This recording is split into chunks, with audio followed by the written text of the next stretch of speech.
محمد وآل محمد جتنا سمیٹ کے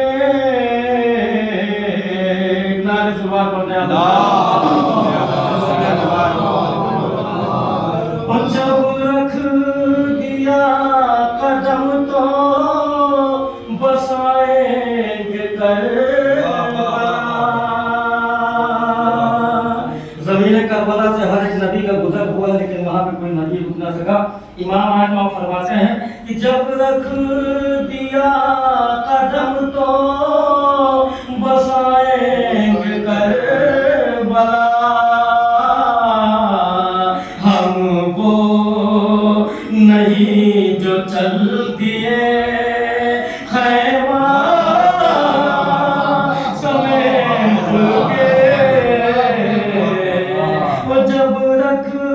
دیا قدم تو بسائیں گے کربلا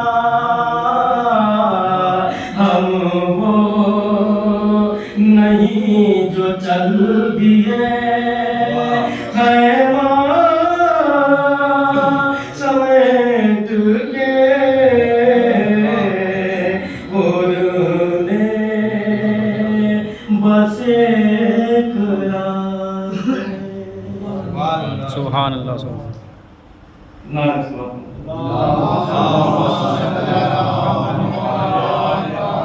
ایک اور نعرہ سبحان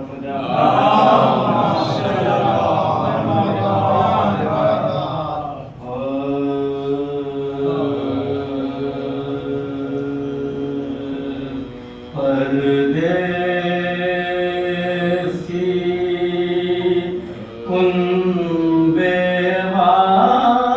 بیواروں کی یاد جو تیر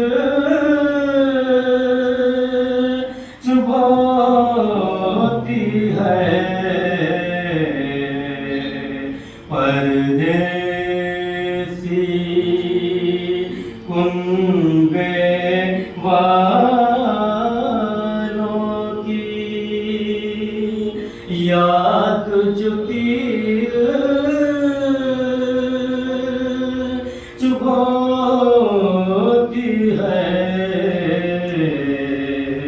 نانا کے روزے پر صبح چپ کے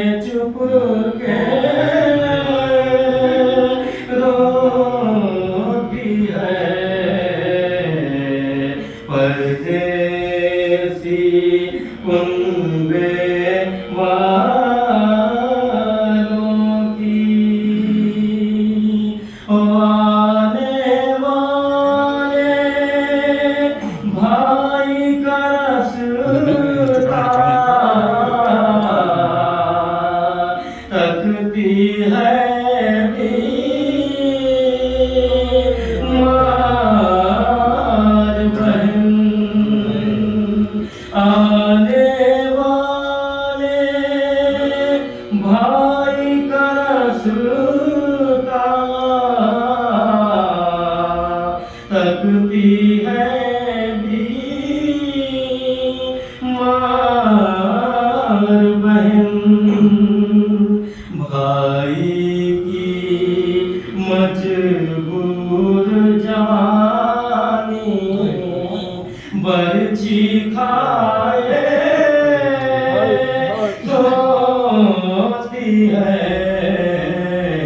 نانا کے روزے پر صبح چپ کے روتی ہے پردیسی ان بیواروں کی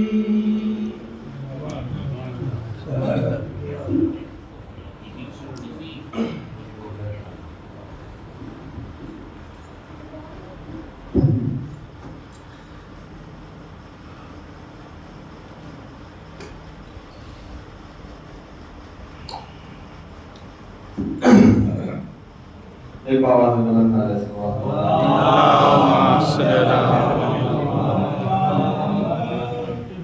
حضرات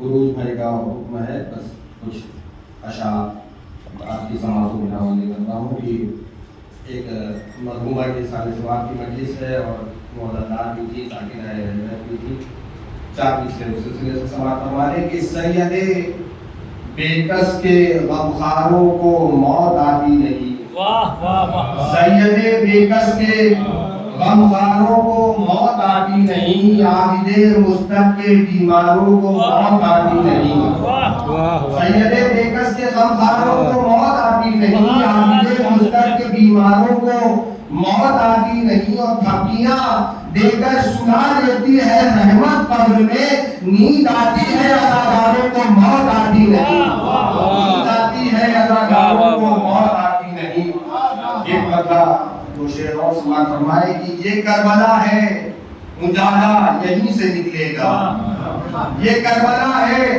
اجالا یہیں سے نکلے گا، حسینیت کا ستارہ یہیں سے نکلے گا۔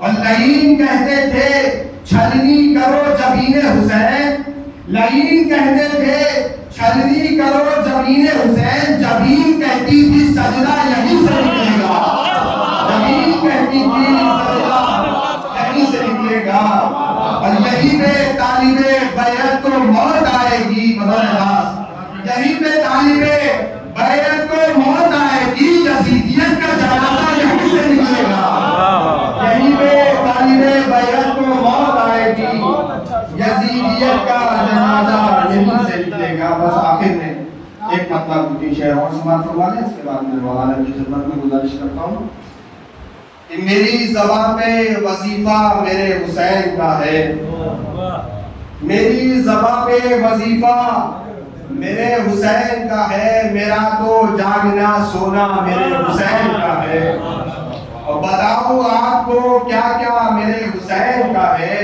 بہشت و کوثر و طوبہ میرے حسین کا ہے۔ بغیر خاص دیکھیں کہ جہاں پہ عظمت ہاتھوں کو جوڑ کر ہے کھڑی، جہاں پہ عظمت ہاتھوں کو جوڑ کر ہے کھڑی، بغور دیکھو گھرانہ میرے حسین کا ہے، بغور دیکھو گھرانہ میرے حسین کا ہے، بغور دیکھو گھرانہ میرے حسین کا ہے۔ بابا سے بلند نعرہ سے بات صلی اللہ محمد و آل محمد۔ کہ یزید تیری حکومت سروں پہ بھی نہ چلی، یزید تیری حکومت سروں پہ بھی نہ چلی، دلوں پہ آج بھی قبضہ میرے حسین کا ہے، دلوں پہ آج بھی قبضہ میرے حسین کا ہے۔ وہ بھائی دیکھیں اور خاص یہ شعر بھی کہ اذانیں ہوتی ہیں مسجد میں آج شان کے ساتھ، اذانیں ہوتی ہیں مسجد میں آج شان کے ساتھ، یہ بج رہا ہے جو ڈنکا میرے حسین کا ہے، یہ بج رہا ہے جو ڈنکا میرے حسین کا ہے۔ اور یزیدی فوج کے لشکر کو جو رلا کے ہنسے، یزیدی فوج کے لشکر کو جو رلا کے ہنسے، وہ 6 مہینے کا بچہ میرے حسین کا ہے، وہ 6 مہینے کا بچہ میرے حسین کا ہے۔ وہ سجا لیا ہے علم جب سے میں نے غازی کا، غریب خانہ یہ میرا میرے حسین کا ہے۔ واقعی شعر کہ جہاں رسولوں کے بھی لڑکھڑا گئے ہیں قدم، جہاں رسولوں کے بھی لڑکھڑا گئے ہیں قدم، وہاں بھی شکر کا سجدہ میرے حسین کا ہے، وہاں بھی شکر کا سجدہ میرے حسین کا ہے۔ اور غم جہاں سے ہراساں نہ ہو سکا ظاہر، میرے وجود پہ سایہ میرے حسین کا ہے، میرے وجود پہ سایہ میرے حسین کا ہے۔ آئیے میں آپ کا صدر گزارش کر رہا ہوں مولانا استغفار رضا صاحب کی خدمت میں کہ تشریف لے آئیں اور آج کے سارے سوال کی مجلس کو خطاب کریں۔ محمد و آل محمد صلوات اللہم صلی اللہ محمد و آل محمد۔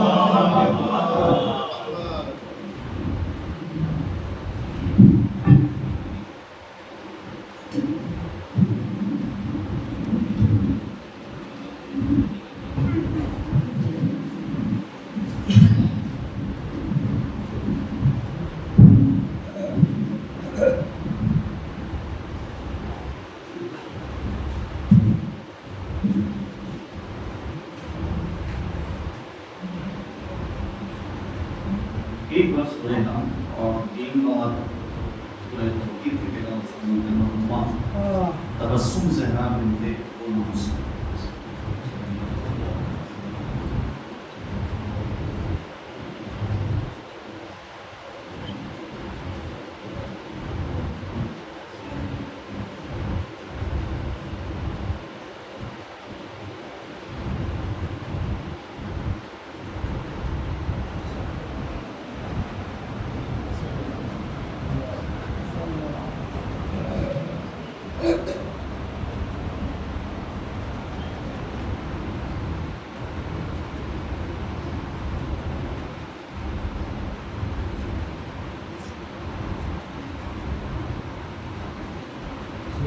بالله السميع العليم من الشيطان الرجيم، بسم الله الرحمن الرحيم الحمد لله رب العالمين والصلاة والسلام على أشرف الأنبياء والمرسلين خاتم النبيين شفيع ذنوبنا وطبيب نفوسنا مولانا أبي القاسم محمد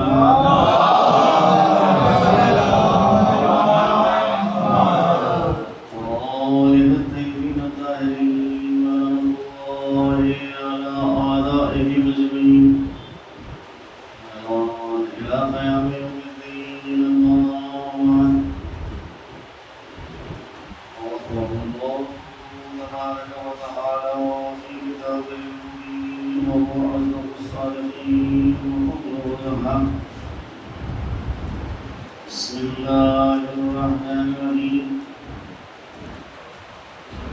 يا مريم إن الله اصطفاك وطهرك واصطفاك على نساء العالمين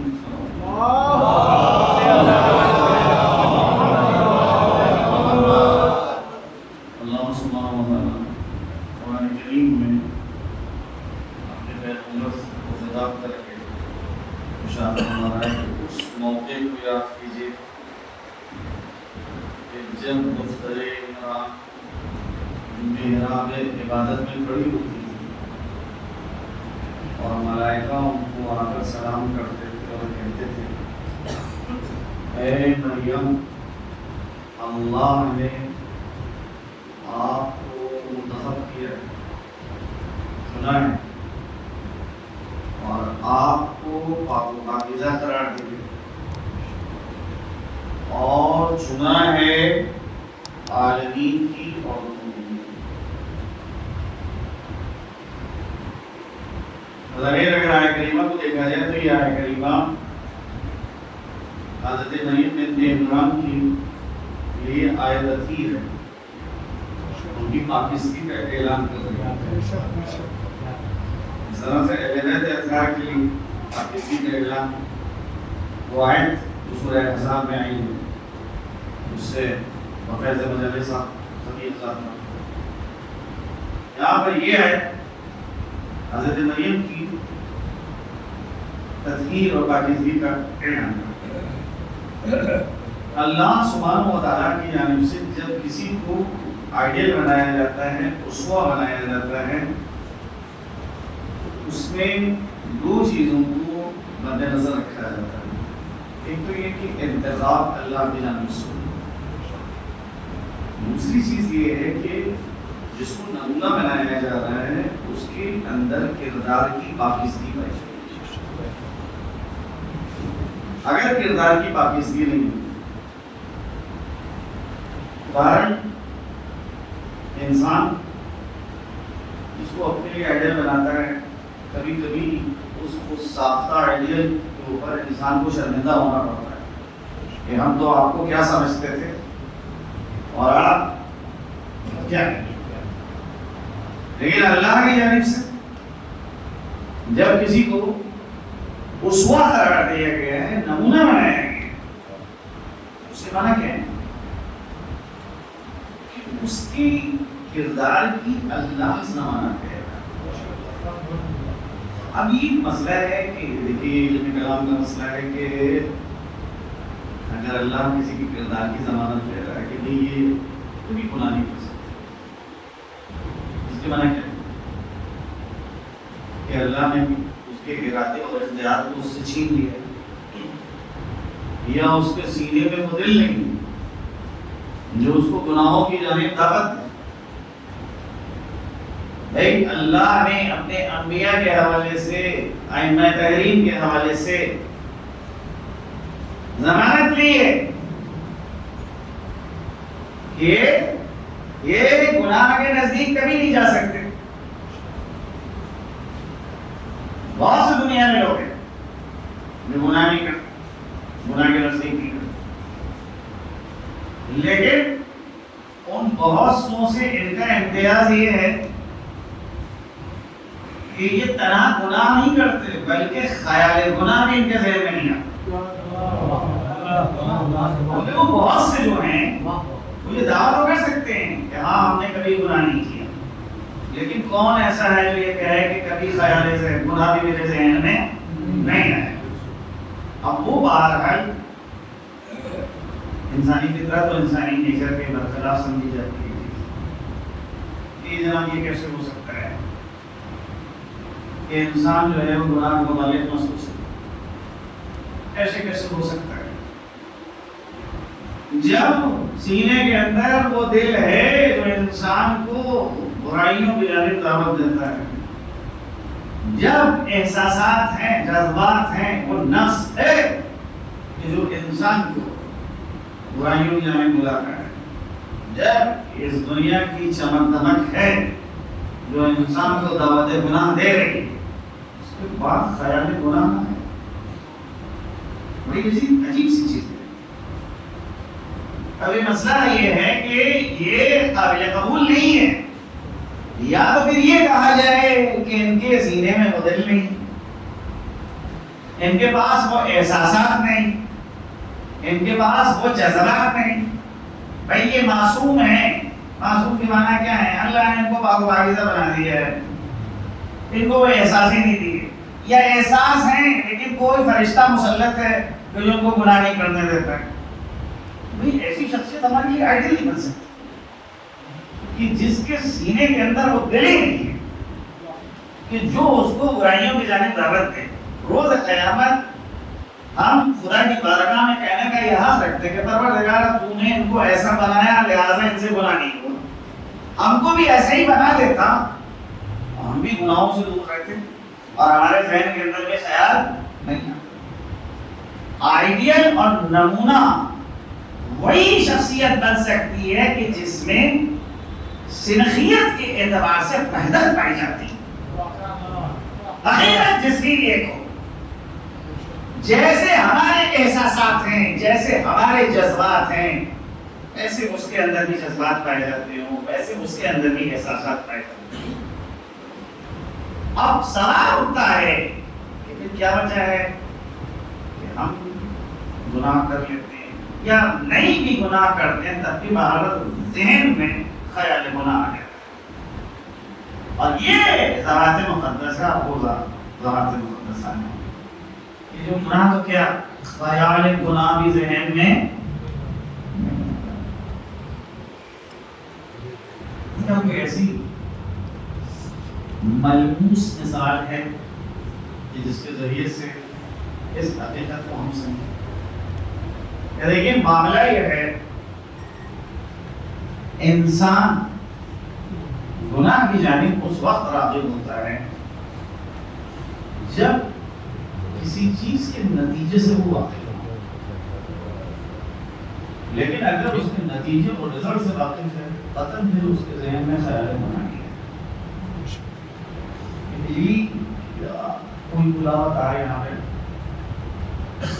رکھ دیا گیا، لٹکا دیا گیا، اور کسی سے کہا جائے کہ بھائی یہ تار پکڑ لیجیے، کیا عقلمند انسان اس کام کو انجام دے؟ کیا اس کے ذہن میں کبھی آتا ہے کہ اس کھلے ہوئے تار کو پکڑو؟ نہیں۔ کیوں نہیں آتا؟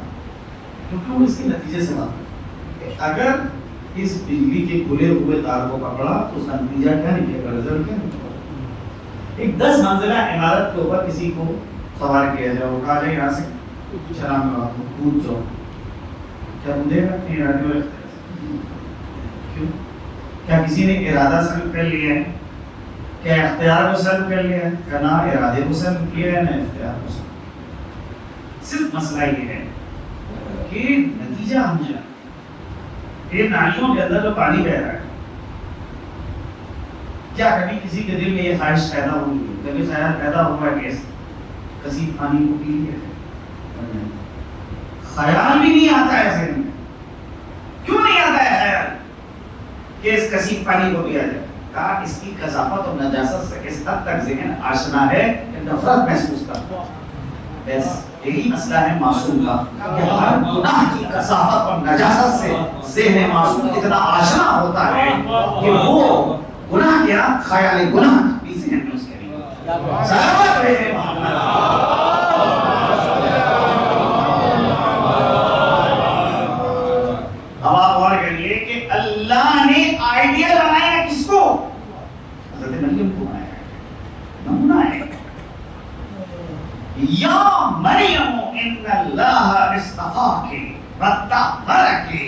واصطفاکی علی نساء العالمین. اے مریم اللہ نے تمہیں منتخب کر دیا, سلیکٹ کر دیا اور تمہیں پاک و پاکیزہ قرار دیا اور تمہیں منتخب کیا, سلیکٹ کیا, چن لیا ہے عالمین کی عورتوں نے. سوال یہ اٹھتا ہے کہ بھئی جناب مریم کیا تمام خواتین کے لیے نمونہ ہے آئیڈیل؟ نہیں. خواتین کے بھائی مختلف گروہ ہیں, ہر گروہ کو ایک نمونے کی ضرورت ہے. جناب مریم کی اگر زندگی کا مطالعہ کیا جائے تو زندگی میں یہ نظر آتا ہے کہ جس وقت وہ اپنی ماں کی شکم میں تھی, جیسے قرآن میں حکایت ہے, ان کی ماں نے نظر مانی کہ پروردگارہ جو بچہ میرے شکم میں ہے میں اس کو خانہ خدا کی خدمت کے لیے وقف کروں. جب دنیا میں آئی تو یتیم دنیا میں آئی. حضرت عمران کا انتقال ہو چکا تھا. ماں نے دیکھا کہ یہ تو بیٹی ہے, اب تک کہ یہ نہیں ہوا تھا کہ ایک لڑکی خانہ خدا کی خدمت کرے, لیکن کیونکہ نظر مانی تھی. بھائی نظر کا معاملہ یہ ہوتا ہے, دیکھیے ایک قرآنی نظر ہے, شرعی نظر ہے, اور ایک نظر جو آپ لوگ دیکھتے ہیں جو ہندوستانی اور پاکستانی کلچر میں رہے وہ نظر الگ ہے, اور جو قرآن کی اور فقہ میں نظر ہے وہ ایک الگ نظر ہے. یہ نظر ہے جو خدا سے مانی جاتی ہے, یہ نظر واقع نہیں ہو سکتی اس وقت تک کہ جب تک کہ آپ اپنی زبان پہ وہ مخصوص صیغہ نہ جاری کریں جو علماء نے نظر کے لیے معین کیا ہے. آپ نکاح کرنا چاہتے ہیں تو کیا آپ ایسے نکاح کر لیں گے یا نہیں؟ مخصوص صیغہ ہے, اس صیغے کو زبان پہ جاری کیا جاتا ہے تب نکاح واقع ہوتا ہے. ایسی نظر کا مسئلہ ہے کہ اگر کوئی نظر کر رہا ہے خدا کے لیے تو وہاں کے اوپر نظر کے معنی یہ ہیں کہ مخصوص صیغے کو جاری کیا جائے اپنی زبان پر, اور وہ بھی عربی میں صیغہ شرط کے علماء کی. للہ علیہ نظر, میں خدا سے یہ نظر مانتا ہوں کہ اگر میرا یہ کام ہو گیا تو میں اللہ کی خاطر یہ کام انجام دوں گا. علماء یہ کہتے ہیں کہ نظر بھی اسی چیز میں واقع ہو سکتی ہے کہ جو رجحان شرعی جس کے اندر پایا جاتا ہے. ایسی کسی کام کے اندر نظر نہیں ہو سکتی کہ جس کے اندر رجحان شرعی نہیں پایا جاتا ہے. فضول قسم کی باتوں کو اگر کوئی نظر کے طور پہ مانے, مثال کے طور پر میرا کام یہ ہو گیا تو میں خدا کے گھر تک یا مسجد تک جو ہے لوٹتا ہوا جاؤں گا, نہیں, یہ نظر واقع نہیں ہوتی. جس کے اندر عزت نفس پامال ہو اور ایک انسان کی توہین ہو رہی ہے اس کے اندر نظر نہیں آتی. نظر وہاں کے اوپر واقع ہوتی ہے کہ جہاں انسان کی عزت اور کرامت محفوظ ہے. تو غیر راجح سے مراد ہے کہ وہ چیز کی جو شارع کو پسند ہے. راجح یعنی وہ شے کی جو شارع کو پسند ہے. تو بہرحال نظر ماننے والا کم از کم یہ جانتا ہو کہ اللہ کو, شارع مقدس کو کیا چیز پسند ہے اور کیا چیز ناپسند ہے. اپنے آپ اجتہاد نہیں کر سکتا ہے کہ یہ چیز اللہ کو پسند ہوگی. گمان کے تیر اگر اندھیرے میں چھوڑے جاتے ہیں نشانے پہ کبھی نہیں آتے ہیں. ضروری ہے کہ شارع کی پسند اور ناپسند سے واقف ہو. اگر نظر مانی جا رہی ہے تو وہاں کے اوپر آپ کو پتا ہونا چاہیے کہ کیا چیز اس کو پسند ہے, کیا چیز نہ پسند. اب مریم بنت عمران کی ماں نے نظر مانی ہے کہ جو بچہ میرے شکم میں ہے اس بچے کو میں خانہ خدا کی خدمت کے لیے وقف کروں.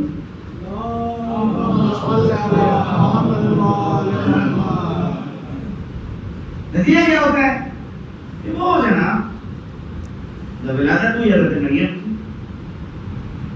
تو قرآن کہتا ہے کہ انہیں کہا کہ پروردگار میں نے تو ایک لڑکی جنی, ہر لڑکی کردے کی جیسے کی, لیکن ایفائے نظر کی جاتی ہیں اور بچے کو نوٹ کر دیتی ہیں۔ ابھی تک ہی نہیں ہوا تھا کہ کوئی لڑکی خانہ خدا کی خدمت کرے ہو، لیکن جناب مریم کے والدہ نے کیونکہ نظر مانی تھی اور اللہ نے ان کی نظر کو قبول کیا،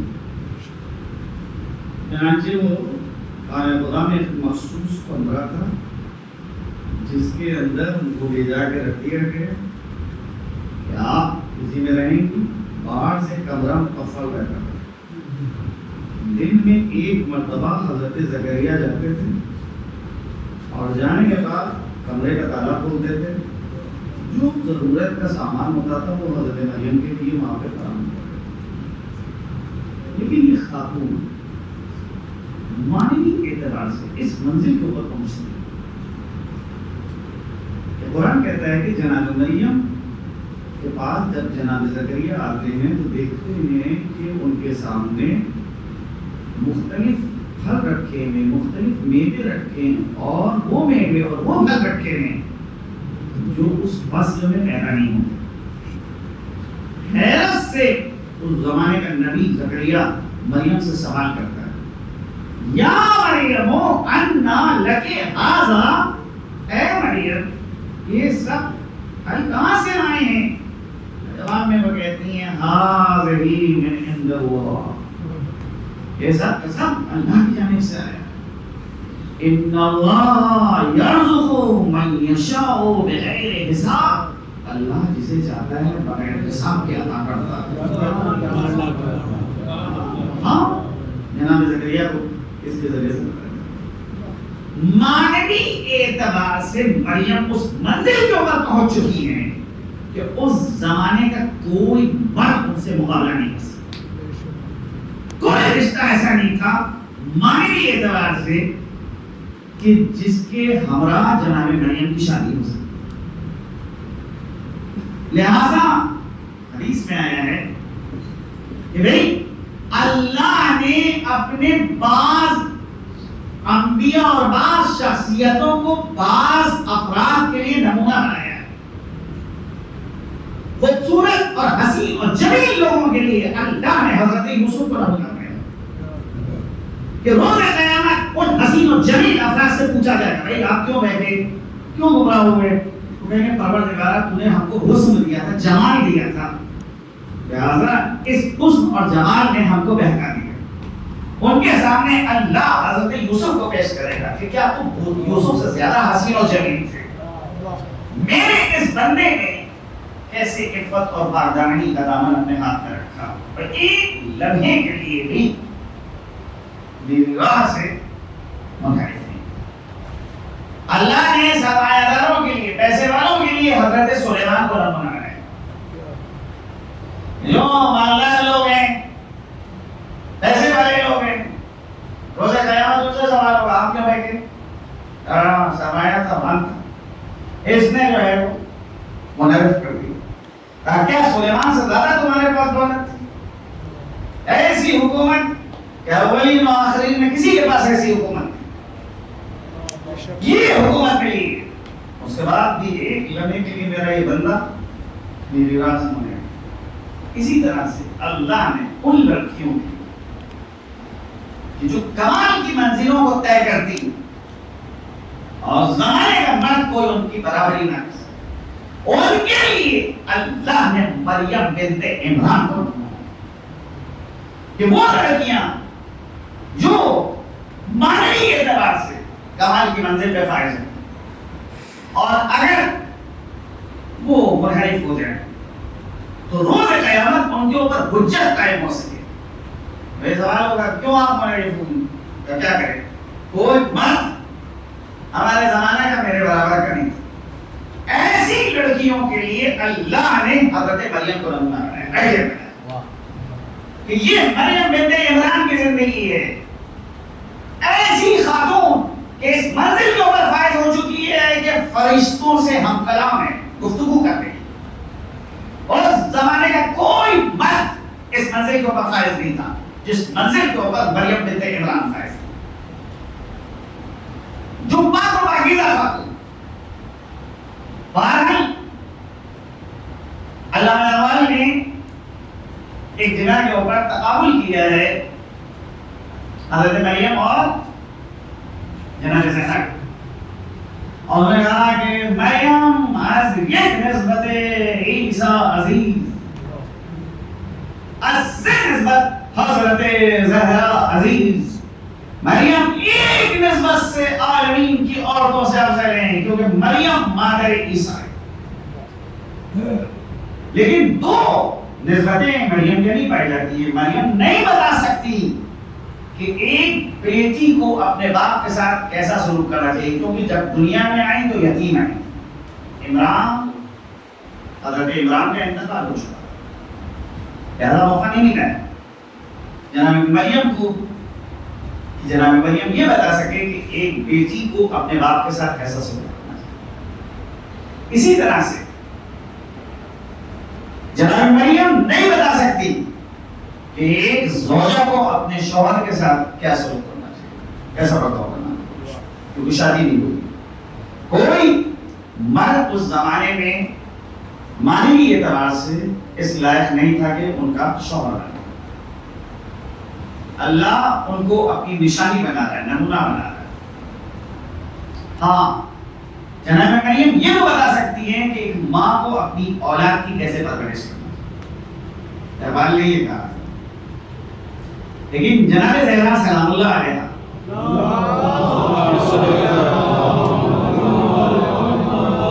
جن کو جس وقت پیغمبر نے کہا کہ تم عالمین کی سردار، اولین اور آخرین کی سردار، تو شہزادی نے یہ جملہ کہا تھا، بابا اس سے پہلے یہ علاقہ مریم کو مل چکا ہے۔ کہا مریم اپنے زمانے کی عورتوں کی سردار تھی، خواتین کے مخصوص گروہ کی سردار، اور تم اولین اور آخرین کے سردار۔ یعنی ایک عورت میں جو خصوصیات ہونا چاہیے وہ مکمل خصوصیات حضرت زہرا سلام اللہ علیہ۔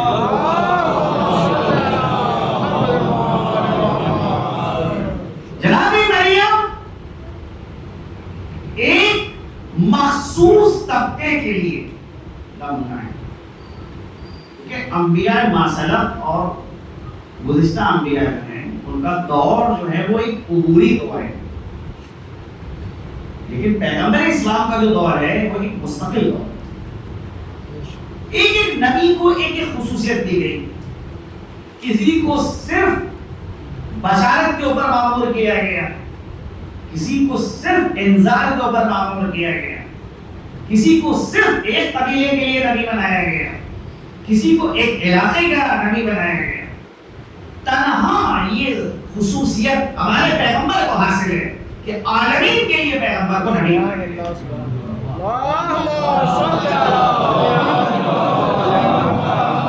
لہذا پیغمبر کا دور اب عبوری دور نہیں ہے، ایک مستقل دور ہے۔ آپ کا ملک 1947 میں آزاد ہوا، اس کے بعد فوراً حکومت قائم ہوئی تھی کہ نہیں حکومت قائم ہوئی، لیکن پہلا الیکشن کب ہوا ہے؟ کا پہلا الیکشن اس وقت ہوا ہے کہ جب ہندوستان کا قانون اساسی تصویب ہو گیا۔ تو 47 سے لے کر 1952 تک جو حکومت قائم ہوئی تھی اس حکومت کو کیا نام دیا جاتا ہے؟ ایک عبوری حکومت۔ بہرحال حکومت کی ضرورت ہے، اس سے انکار نہیں کیا جا سکتا ہے، لیکن یہ مستقل نہ قوانین ہے اور نہ مستقل یہ کوئی حکومت ہے۔ مستقل حکومت اس وقت بنے گی کہ جب ملک کا آئین تشکیل پا جائے گا، ملک کا قانون اساسی تشکیل پا جائے گا، نظام حکومت جب مشخص ہو جائے گا تو اب پھر مستقل حکومت ہوگی۔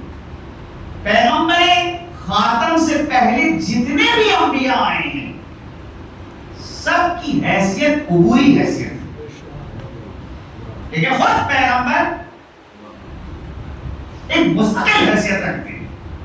وہ سارے خصوصیات پیغمبر کو حاصل ہیں۔ پیغمبر کو اللہ نے بشیر بھی بنایا، نذیر بھی بنایا، بشارت دینے والا بھی بنایا، اور آزار الہی سے آگاہ کرنے والا بھی۔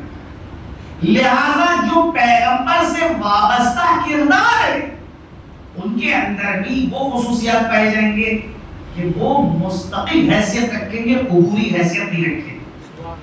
مریم بنت عمران کا کردار ایک عبوری کردار ہے، لیکن فاطمہ کا جو کردار ہے وہ ایک مستقل کردار ہے۔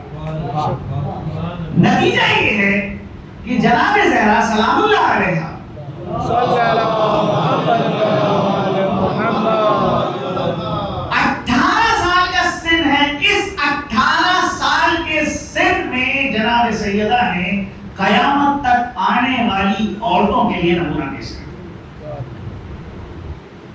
کہ ہمارے زمانے کا امام کہہ رہا ہے ابن رسول اللہ لی رسول اللہ، رسول کی بیٹی میرے لیے نمونہ ہے، عام نہیں، حجت خدا کے لیے ہوتا ہے۔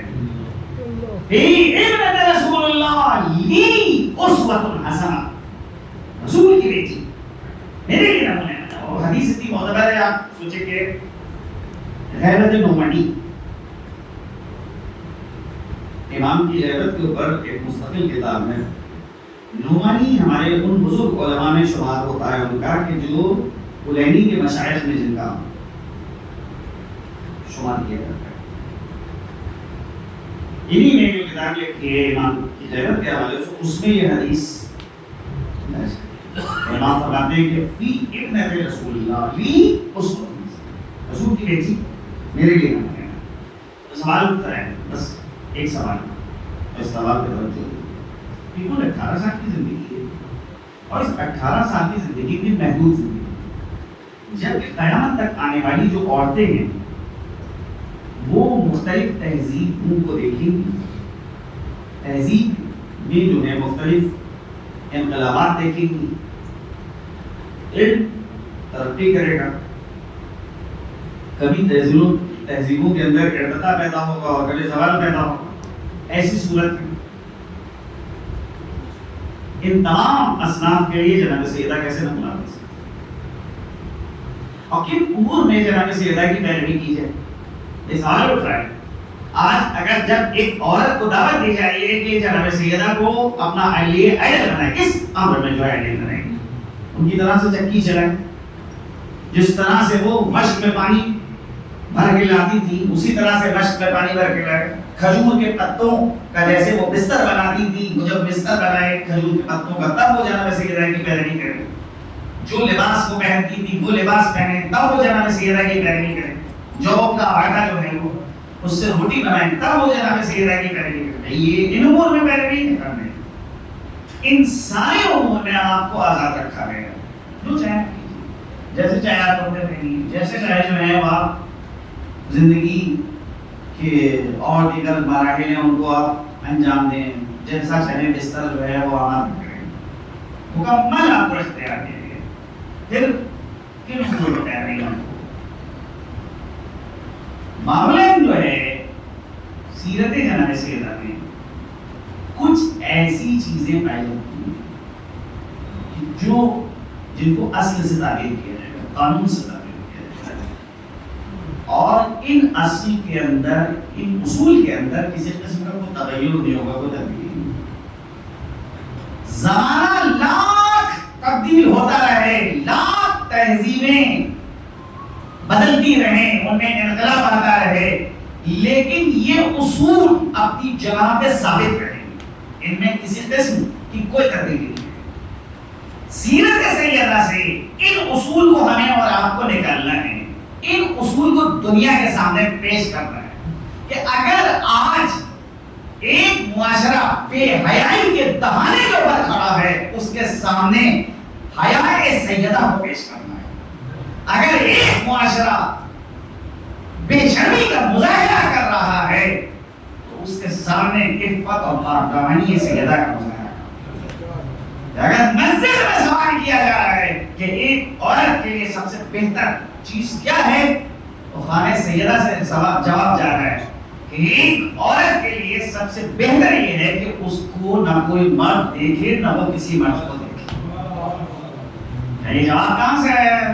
فاطمہ کے گھر سے۔ کہا کیوں نہیں؟ کیونکہ وہ میرے پارائش کا ہے، میرا حصہ ہے، وہی یہ جواب دے سکتے۔ آج تہذیب کے نام کے اوپر، جدید تہذیب کے نام کے اوپر جو انحطاط ہم اور آپ دیکھ رہے ہیں، اپنے سامنے سے جناب اپنی اقدار جنازہ نکلتے ہوئے دیکھ رہے ہیں، بلکہ تشریح بھی کرتے ہیں، کاندھا بھی دیتے ہیں۔ 50 سال کے اندر جو ہمارے معاشرے کے اندر 60 سال میں جو گراوٹ آئی ہے، ایک وقت ہے کہ آپ کی اور ہماری تہذیب اس منزل کے اوپر پہنچی تھی کہ جب مردوں سے نہیں عورتوں سے پردہ ہوگا، عورتیں عورتوں سے پردہ کرتی، یہ آپ کی تہذیب کا حصہ۔ آج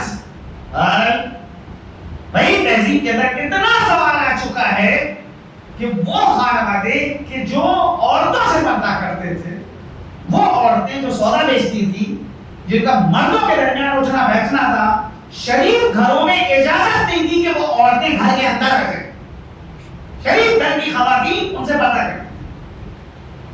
آج تہذیب کہاں جو پہنچ چکی ہے، اس کو کہنے کی ضرورت نہیں ہے، سب جانتے ہیں کہاں جو پہنچ چکی ہے۔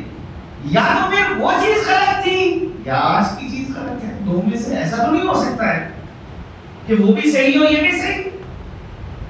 آج تعلیم کے نام کے اوپر بے حیائی رائج ہو رہی ہے، آج مشترکہ تعلیم اپنے ساتھ آسیب لے کے آ رہی ہے، ان آسیبوں کے اوپر بھی آپ کو قابو پانا ہے۔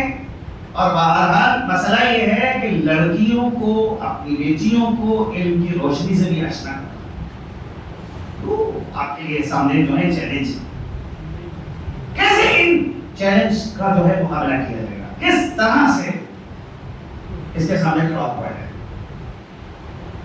یہ بہرحال کو ایجوکیشن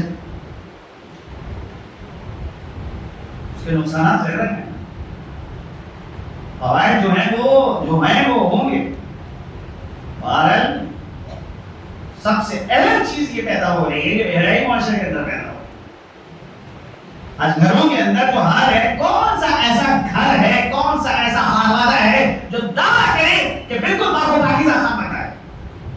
آج وہ تہذیب کی کے اوپر جو حملہ ہو رہا ہے، اس حملے کا کون سا ایسا خاندان ہے، کون سا ایسا گھرانہ ہے جو شکار نہیں ہو رہا۔ کل تک جو چیزیں مایوب سمجھی جا رہی تھی، آج وہ نہیں مایوب ہے۔ کل تک سوال ہی نہیں اٹھتا تھا کہ آج ایک مومن خاندان کی بیٹی جو ہے وہ کسی غیر مومن اور غیر مسلم کے حوالے میں چلی جائے، لیکن الحمدللہ اتنا تہذیب ترقی کر چکی ہے کہ وہ ساری چیزیں ہو رہی ہیں۔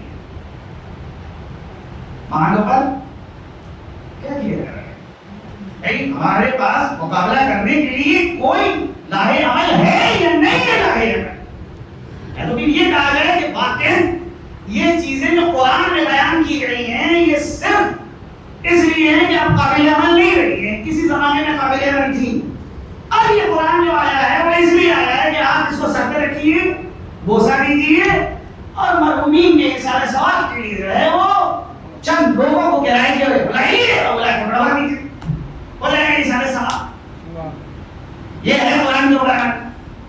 ابھی یہ نہیں، جو کچھ اس کے اندر موجود ہے وہ قابل عمل ہے۔ اگر قابل عمل ہے تو کیسے عمل ہوگا، کس طرح سے عمل ہوگا؟ ہمارے سامنے دو چیزیں ہیں جو ہم کو تحریک کر رہی ہیں۔ ایک طرف ہم کو اپنی بچیوں کو علم کی روشنی سے بھی آشنا کرنا ہے، دوسری طرف ان کی حیا، ان کی پاک دامنی، ان کی عفت کا بھی انتظام کرنا ہے۔ ایسے بھی وہ چیزیں نہ ہوں کہ جس سے ان کا کردار آلودہ ہو جائے۔ کیسے مقابلہ کیا جائے، کس طرح سے جو ہے ان کے سامنے کھڑا ہوا۔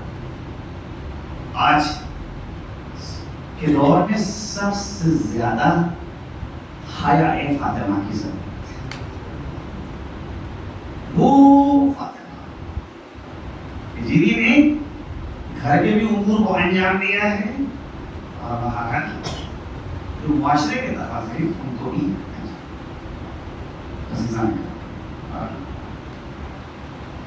ایک کنیز فاطمہ ایصال ثواب، بہترین ایصال ثواب یہی ہے کہ اسی ذکر کو زندہ رہے، جتنا زیادہ جو ہے اس ذکر کے ذریعے سے مردہ دلوں کو زندہ کیا جا سکتا ہے، بہترین ایصال ثواب۔ یہ بہرحال یہ ساری چیزیں جو ہیں وہ بہانہ ہوتی ہیں، چاہے وہ تیجا ہو، چاہے وہ 40واں ہو، اور چاہے وہ 10واں ہو، 20واں ہو، جناحی ہو، چشمہ ہی ہو، یہ مردے کو اظہار ثواب کرنے کا ایک بہانہ ہے۔ شریعت میں کوئی ایسی حد بندی نہیں ہے کہ اتنے دن کے اوپر جو ہے آپ تیجا کیجیے اور اتنے دن کے اوپر 40واں کیجیے، نہیں، آپ اظہار ثواب میں مکمل طور کے اوپر آزاد ہیں۔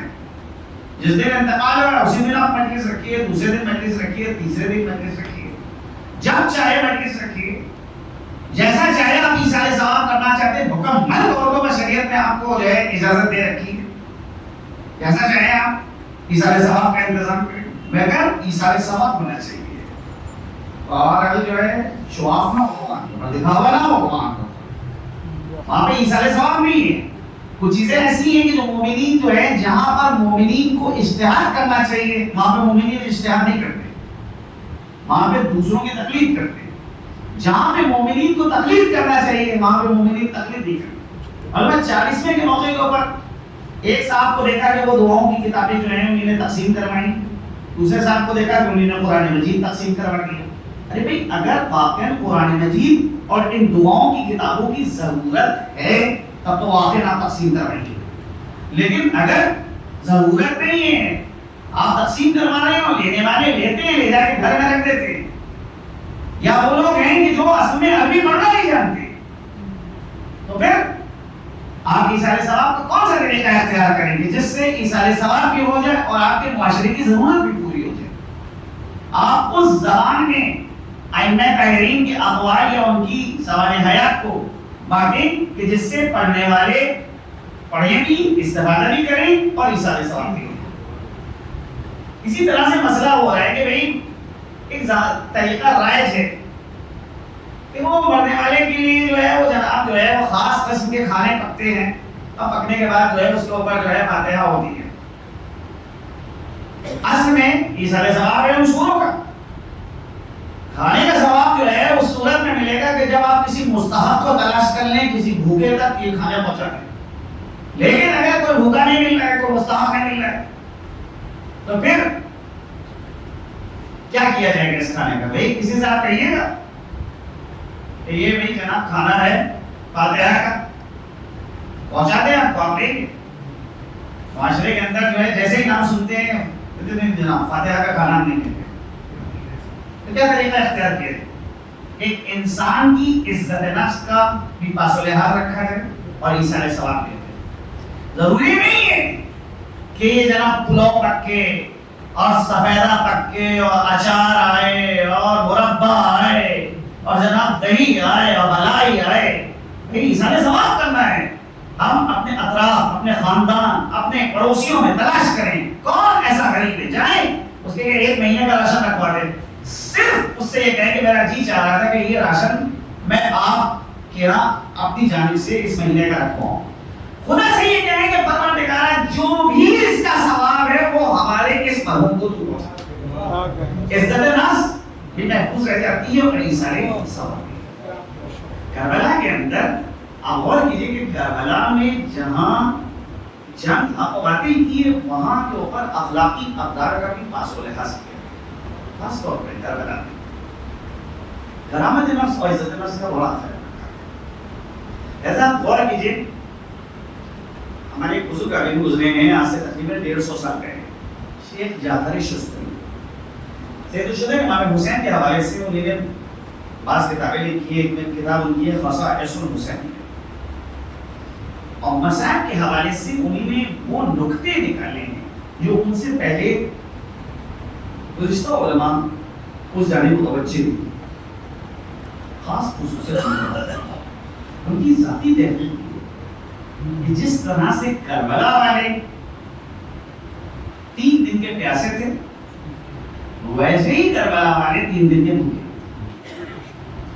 مگر بھی یہ سوال اٹھتا ہے کہ تاریخ کربلا میں پیاس کا جا بجا سوال ہے، لیکن کھانے کا کسی نے سوال نہیں کیا ہے کہ یہ کہو کہ ہم کو بھوک لگ گئی، اٹھا کر آپ پوری تاریخ کربلا کا مطالعہ، کوئی ایک آدمی بھی آپ کو ایسا نہیں ملے گا جو یہ کہتا ہوا نظر آ رہا ہو کہ بھوک کے مارے ہمارا برا حال ہے، کہیں سے کھانا فراہم ہو۔ پانی کا مسئلہ ہے کہ جا بجا مختلف شخصیتوں نے اپنی پیاس کا اظہار کیا۔ کیا وجہ ہے کہ پانی کا مطالبہ کیا گیا، بھوک کا مطالبہ نہیں کیا گیا، کھانے کا مطالبہ نہیں کیا؟ وجہ یہ ہے، سبب اس کا یہ ہے کہ پانی کا مسئلہ ایسا ہے کہ ایک راہگیر کسی کے بھی دروازے کو کھٹکھٹا سکتا ہے اور کھٹکھٹا کے پانی طلب کر سکتا ہے، نہ پلانے والا احسان جتلا سکتا ہے، نہ پینے والے کو شرمندگی کا احساس ہوگا، عزت نفس محفوظ رہتی ہے۔ لیکن کھانے کا اگر مطالبہ کیا جائے تو یہاں عزت نفس اور کرامت نفس کے اوپر حرف پڑ رہا ہے۔ کربلا میں پیاس کا تو اظہار کیا گیا ہے کہ کھانے کا اظہار نہیں کیا۔ مختلف شخصیتوں نے اپنی تشنگی کا اظہار کیا ہے۔ ہاں، شہزادہ علی اکبر نے بھی خدمت امام میں آ کے کہا تھا، بابا شدت عطش سے کلیجہ پھٹا جاتا ہے، بابا 2 قطرے اگر پانی کے مل جائیں تو ان ظالموں کو شجاعت ہاشمی دکھا۔ ہاں، نبی سکینہ نے بھی صدائے العطش بلند کری ہے، اور خود سید الشہداء امام حسین نے بھی اپنی پیاس کا اظہار کیا۔ سب سے سخت مرحلہ تو وہ تھا کہ جب حسین کے ہاتھوں پر ایک شخص مار تھا جس کے لیے حسین پانی طلب کر رہے تھے۔ ہاں، بچے کو پانی تو نہیں دیا گیا، تیر ستر کا نشانہ بنایا گیا۔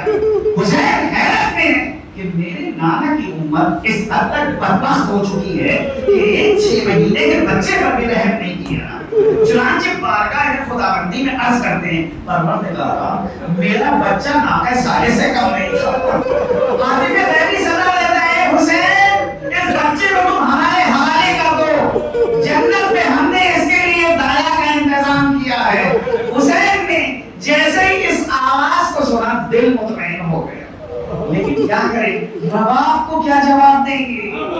ماں سے تو یہ کہہ کے آئے ہیں کہ بچے کو پانی پلانے لے کے جانے۔ چنانچہ کبھی خیمے کی جانب بڑھتے تھے، کہتے تھے انا للہ و انا الیہ راجعون، اور کبھی خیمے سے پیچھے ہٹتے تھے، کہتے تھے رضا بقضائہ و تسلیما لامرہ۔ ایک منزل وہ آئی کہ در خیمہ پہ آئے، آگے آواز دیتے رہا اور آ کر اپنے بچے کو لے جاؤ۔ ارے ماں نے کیا دیکھا، ننھا سا گلا چھدا ہوا ہے، دیکھا کہا یا بنیا اتسلک ینہر، اے میرے لال، ارے کیا تجھ جیسے بھی ذبح کیے جاتے ہیں، ارے کیا تیرا قاتل صاحب اولاد۔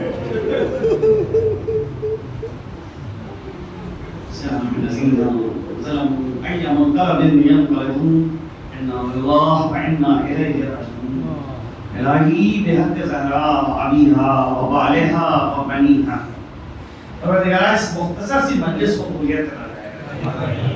اس ممنہ کے 7.25 کی مجلس ہے، اس کے گناہان کبیرہ اور صغیرہ کی مغفرت، جوان معصومین بن کو جمائیں، آسماندگان کو صبر جمیل، خدایا حاضرین پر تو اپنی رحمت و برکت کو نازل فرما۔ جہاں جہاں مومنین آباد ہیں، سب کی جان مال عزت و آبرو کی حفاظت۔ پروردگارہ جو تیرے دین کی سربلندی کے لیے اخلاص کے ساتھ کوشش کر رہے ہیں، پروردگارہ تو ان مجاہدین کو ان کی کوششوں میں کامیاب فرما۔ پروردگارہ جو تیرے دین کی دشمنی اسلام کو ضرر پہنچانا چاہتے ہیں، اگر وہ قابل ہدایت نہیں ہیں، خدایا تو ان کو نیست و نابود کر۔ خدایا ہمارے امام کے ظہور میں تاجیل فرما، ہم کو ان کے آوان و انصار و مددگار میں شمار فرما، ان کے ظہور کو ہمارے لیے باعث عافیت کرا۔ ایک بار سورہ ہم اور 3 بار سورہ توحید کی تلاوت فرما کر مرحومہ تبسم زہرا بنت غلام حسین